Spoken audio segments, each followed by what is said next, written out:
Hello friends, welcome back to my YouTube channel. तो friends, आप देख रहे हैं दो दिल एक जान। तो फ्रेंड्स, आप आगे देखेंगे कि मनोहर भाऊ वहिनी से कहते हैं कि वहिनी, आप ये क्या करना चाह रही हो, मैं समझ नहीं पा रहा हूँ। तो दया माई कहती है कि ये मेरा प्यार है रघुनाथ के लिए, और ये प्यार ही तो है कि तुम और रसिका दोनों लोग इस घर में हो, वरना इतनी गलती के बाद भी तुम यहाँ नहीं होते। और इधर फिर दयामाई सोचती है कि किस तरह से वो रुखसाना के जाने के बाद रघु के पास गई, और रघु के पास जाते ही रोने लगी। और रघु के पास जब वो रोने लगी तो रघुनाथ बोला कि अरे माई, क्या हुआ, आप क्यों रो रही हैं, क्या बात है। तो दया माई कहती है कि मुझसे गुनाह हुआ है और मुझे माफ़ कर दे। तो रघुनाथ कहता है कि गुनाह, माई कैसा गुनाह। और वो कहता है माई मुझे बताइए क्या बात है।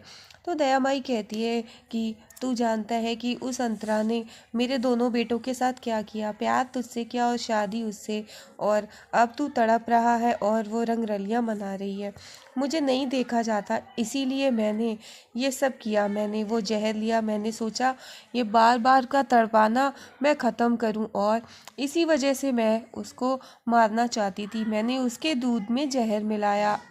रघुनाथ जब ये बात सुनता है तो वो कहता है कि माई, तू अपने आप को दोष मत दे।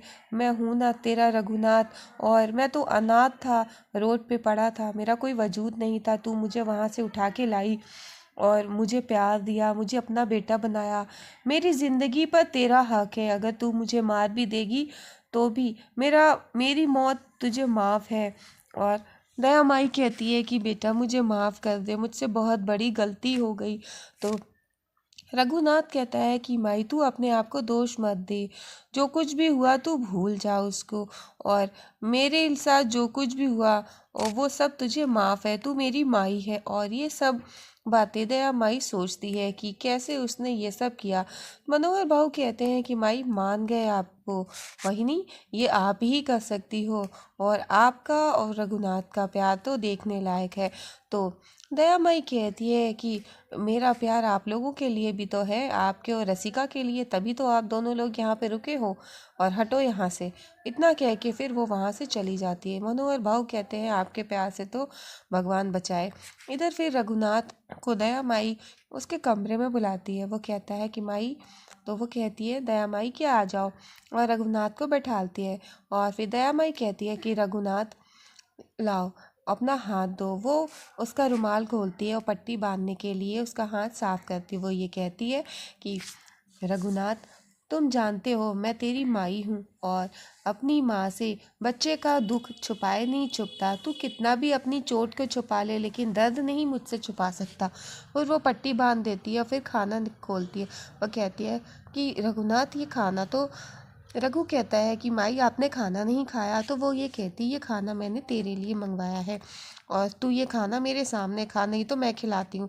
तो रघु कहता है कि मैं खा लूँगा माई, और फिर रघु खाना खाता है। तो मनोहर भाऊ ये सब बाहर से देख रहे होते हैं और कहते हैं कि माई के प्यार से तो भगवान बचाए, ऐसा प्यार तो हमें नहीं चाहिए।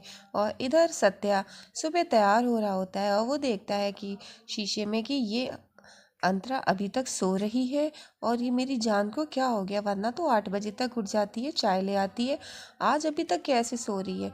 वो जाकर के देखता है, उसको जगाने की कोशिश करता है, उसके माथे पर हाथ रखता है तो देखता है कि अरे इसको तो बहुत तेज़ बुखार है। फिर वो सोचता है कि नहीं नहीं, आज मैं ये सब नहीं होने दूंगा, और आज मैं कोई भी बाधा नहीं आने दूंगा, और आज तो मुझे जो करना है वो मैं करके ही रहूँगा। और फिर वो उसको वहीं पर लेटा छोड़कर फिर वो जाता है नीचे। दया माई बैठी होती रघुनाथ से डील के बारे में बात कर रही होती है। तो वो रघुनाथ से कहती, जैसे आज की डील पूरी हो गई है वैसे ही मैं चाहती हूँ ऐसे ही तू अपने काम में मन लगा, और जो कुछ भी हुआ उसे भूल जा। ज़्यादा से ज़्यादा काम करेगा तो तेरा ध्यान भी बटा रहेगा, और तुझे वो सारी बातें याद नहीं आएगी। इतने में वहाँ सत्य आ जाता है। वो कहता है क्या बात है, आई और बेटे का प्यार तो देखने लायक है। और वहाँ पर रघु खड़ा होता है। सत्या कहता है कि आई चल, तू मेरे साथ चल। तो दया माई सत्या से कहती है कि कहाँ, मैं तेरे साथ कहाँ चलूँ। इतने में वहाँ पर रसिका आ जाती है। सत्या कहता है रजिस्ट्रार ऑफिस, तो रसिका आ जाती है। वो कहती क्या बात है, आज तो डील भी हो गई, पूरी साइन हो गई, और इधर साहिब भी अपनी शादी रजिस्टर कराने जा रहे हैं। ये लो, आज तो बहुत खुशी का दिन है, ये लो लड्डू खाओ। और फिर जब रघु को और सत्या को दोनों को वो लड्डू ऑफर करती है तो सत्या केला खा रहा होता है। तो फिर जैसे ही रघुनाथ लड्डू के लिए हाथ आगे बढ़ाता है तो सत्या उसमें केले का छिलका रख देता है। फिर रघु हाथ पीछे कर लेता है तो दयामाई वहीं खड़ी होती है।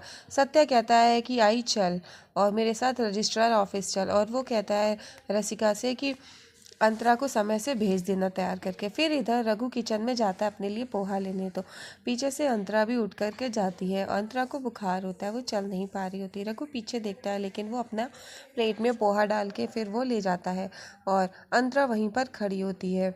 और फिर अंतरा पोहा लेने के लिए आती है और फिर वो पोहा लेती है। इधर आप देखेंगे कि दया माई और सत्या दोनों लोग रजिस्ट्रार ऑफिस पहुंचते हैं। तो सत्या कहता है रजिस्ट्रार से हमें 3 बजे का समय मिला है और 3 बजे तक अंतरा यहाँ आ जाए। तो यहाँ पर दयामाई कहती है कि अंतरा, और फिर इधर रसिका का फ़ोन आता है। वो ये कहता है कि रघु ने डॉक्टर को बुलाने के लिए कही है, अंतरा की तबीयत ज़्यादा ख़राब है, क्या करूँ। दयामाई कहती है मेरी डायरी में नंबर है, डॉक्टर को बुला लो। और फिर इधर सत्या कहता है कि पता नहीं क्या हुआ है आज। तो दयामाई कहती है कि भूल जा उसको, और वो देख वो सब तुम दोनों के साथ खेल रही है। और इधर सत्या को गुस्सा आ जाता है। वो ये कहता है कि आई मैं चाहता हूँ कि आज ये शादी रजिस्टर हो जाए कैसे भी करके, और तुझे कैसे भी करके अंतरा को यहाँ पर बुलाना होगा। तो वो कहती है कि ठीक है, हो जाएगा। और फिर दया माई सत्या की बात सुनने के बाद वो ये कहती है कि ठीक है, अंतरा समय से यहाँ पर पहुँच जाएगी और ये मेरा तुझसे वादा है। और फिर इतना कहने के बाद दया माई वहाँ से चली जाती है अपना फ़ोन लेकर के, और फिर वो घर पर फ़ोन करती है। रघु को वो फ़ोन मिलाती है, रघु से कहती है कि रघुनाथ मेरी बात सुनो, और 4 बजे तक तुम अंतरा को लेके रजिस्ट्रार ऑफिस पहुंच जाना, क्योंकि मैं नहीं चाहती है कि कोई और ये काम करे और साहब को कहने का मौका मिल जाए। इसीलिए फिर दया माई कहती है कि साहब को टाइम मिला 3 बजे तक, लेकिन ये समय मैंने निर्धारित किया है 4 बजे का, और जब समय निकल जाएगा तब यहाँ पर अंतरा पहुँचेगी, तब देखेंगे कि फिर साहब क्या करता है। और फिर दयामाई खुश हो जाती है ये सोच करके, और वो कहती है अब तो वही होगा जो दयामाई चाहेगी। इधर सत्या बहुत देर तक वेट करता है, जब वो नहीं आती है तो दयामाई कहती है कि देख साहेब, अभी तक वो नहीं आई है और अब तो समय भी निकला जा रहा, 15 मिनट बचे हैं, 2:45 हो गया है। और फिर वो ये कहता है कि तू खुद अंतरा को फ़ोन करके पूछ ले। तो फिर इधर सत्या जब फ़ोन मिलाता है तो कोई फ़ोन नहीं उठता है। वो कहता है कि क्या बात है, कोई फ़ोन नहीं उठ रहा। तो दया माई कहती है कि पहले भी यही हुआ था, कोई फ़ोन नहीं लग रहा था। इधर मनोहर भाव सारे फ़ोन उसके रिसीवर हटा देते। वो कहते हैं दया माई ने कही है कि फ़ोन जी आपको भी इधर से उधर बात करने में क्या मिलता है। तो वो कहते हैं आज आराम करो। मनोहर भाव देखते हैं कि रघु डॉक्टर को बुलवा रहा होता है, और फिर इधर अंतरा की तबीयत ज़्यादा ख़राब होती है और वो डॉक्टर को लेके जाता है। तो इधर अंतरा साहिब के पास जा रही होती है। तो रघु कहता है मिस कॉल 5 मिनट में चेकअप हो जाएगा, टेस्ट करवा कर फिर तू चली जाना। तो डॉक्टर भी कहती है थोड़ा सा टाइम लगेगा। फिर अंतरा कहती है कि नहीं मुझे जाना है, साहब मेरा इंतज़ार कर रहे होंगे। लेकिन जब अंतरा बार बार जाने की बात करती है तो उसको चक्कर आने लगती है और वो बेहोश हो जाती है, गिर जाती है। रघु उसको संभालता है। डॉक्टर कहती है इसको लेके अंदर चलो, और रघु अंतरा को गोद में उठा करके अंदर बेड पर वो लिटा देता है। डॉक्टर कहती हैं कि अच्छा आप इनके पति हैं। तो वो कहता है कि नहीं। तो फिर डॉक्टर कहती हैं अच्छा आप ऐसा है दरवाजे के बाहर वेट करिए, कमरे के बाहर, और मैं ज़रा इनका कुछ टेस्ट कर लेती हूँ। और फिर वो कहता है ठीक है। रघु बाहर जाकर खड़ा हो जाता है तो मनोहर बाबू आ जाते हैं। वो कहते हैं कि क्या बात है।